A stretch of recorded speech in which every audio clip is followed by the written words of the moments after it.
러시아 공군이 이슬람 급진 무장 세력 IS 격퇴를 내세워 시리아에서 공습을 시작했습니다. 중동 지역에 대한 러시아의 군사 개입은 26년 만인데요. 당장 미국이 발끈하고 나서면서 시리아 사태가 더 복잡한 국면으로 치닫고 있습니다. 러시아가 시리아 내전에 개입을 하고 나선 의도는 무엇이고 또 미국은 왜 이렇게 민감하게 반응하는 건지 국제부 취재기자 연결해서 자세한 얘기 나눠보도록 하겠습니다. 전준영 기자. 네, 국제부입니다. 네, 먼저 러시아가 IS 격퇴에 동참한다는 명목으로 시리아에서 공습을 시작했어요. 네, 시리아 서부 공군기지에 주둔하고 있는 러시아 전투기들이 어제 전격적으로 공습을 개시했습니다. 이번 공습은 러시아 상원에서 시리아 파병 승인 요청안이 승인된 직후 이뤄졌습니다. 공습 지역은 시리아 수도 다마스쿠스에서 북쪽으로 160km와 210km 정도 떨어진 홈스와 하마 등입니다. 러시아 정부는 IS의 기지와 차량, 창고 등이 공격 대상이라고 밝혔습니다. 또 이번 공습은 시리아 정부의 요청에 따른 것으로 국제법적으로도 문제가 없다고 설명했습니다. 러시아가 중동에서 군사 개입을 단행한 건 지난 1989년 아프가니스탄에서 철수한 이후 26년 만입니다. 푸틴 러시아 대통령의 말을 직접 들어보시겠습니다. Разумеется, не собираемся погружаться в этот конфликт, что называется, с головой. Наши действия будут осуществляться в строго заданных рамках. 네, 러시아가 IS 격퇴전에 동참한 것이라면 서방국들도 반발할 이유가 없을 것 같은데 미국이 민감하게 나오는 이유는 무엇인가요?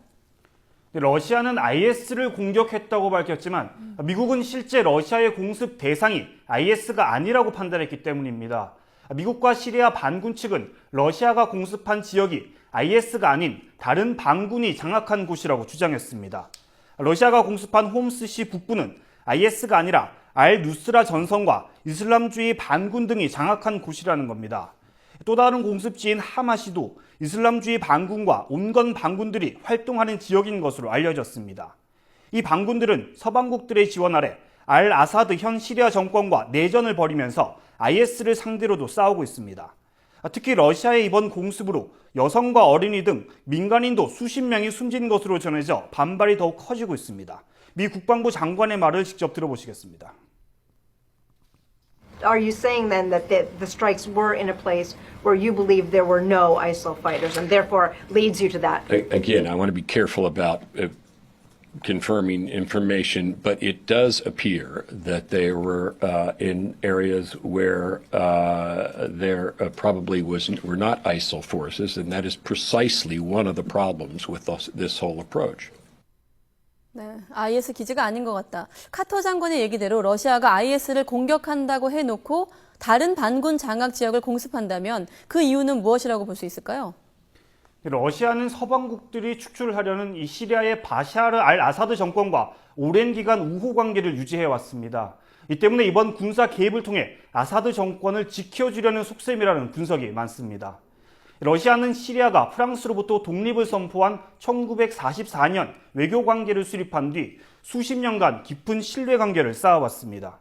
일례로 러시아는 시리아 타르투스항에 해군 기지를 보유하고 있는데 이는 옛 소련권을 제외하고는 유일한 러시아의 외국 군사기지입니다. 러시아는 또 시리아에 탱크와 미사일, 전투기 등 무기도 대규모로 수출해왔고 석유 가스 개발과 석유 화학 공장 건설, 가스관 부설 공사 등에도 대거 참여하고 있습니다. 모두 아사드 정권과의 긴밀한 관계 덕분인데요. 때문에 아사드 정권이 무너지고 서방이 지원하는 반군이 권력을 장악하면 러시아는 거대 무기 수출 시장과 경제 협력 파트너를 잃게 되는 셈입니다. 이 밖에 시리아에서 아사드 정권이 무너지면 러시아의 중동 지역 최고 우방인 이란의 안보를 걱정해야 할 수도 있다는 외교적 포석도 작용하는 것으로 분석됩니다. 네, 러시아와 아사드 정권이 끈끈하군요. 자, 이렇게 러시아가 반군 공격을 계속하면 반군을 지원하는 서방국들, 미국도 있지만 서방국들과 충돌할 우려도 있는 건 아닙니까? 네, 그럴 가능성도 배제할 수는 없습니다. 특히 최악의 시나리오는 시리아에서 미국과 러시아가 직접 충돌하는 겁니다. 실제 러시아는 이번 시리아 공습 1시간 전 미국의 공습 계획을 알리고 전투기를 띄우지 말아달라고 요구했는데요. 하지만 미국은 이를 수용하지 않고 비행과 공격을 계속하는 등 신경전을 벌였습니다.